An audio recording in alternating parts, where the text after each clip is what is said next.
जाए तो भैया बेसन लावे घर वाले 20 रुपया दी। ए चिंटू कहाँ जाते? जाए भैया दुकानी पे है बेसन लावे। तो गुच्चियां ना खेलवे? नहीं भाई 20 रुपया पाने को हार जाब तो घर लतिया हो जाब। तो हार कैसे जाबे जब इतना तेज खेलत है? नहीं भाई कौनो पता ना है। अबे जीत जाबे तो देख दुकानिया पे जाबे तो अपनो ठंडा उंडा पी ली। सही कहा। तब चल चलो चलो।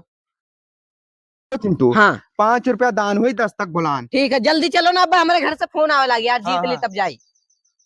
बोलो तो ही मार दो 10 रुपया है। पक्का? हाँ पक्का।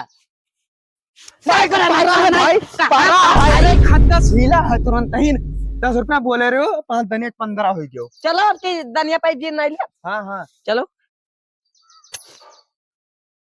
यही मारो 2 रुपया। पक्का? पक्का।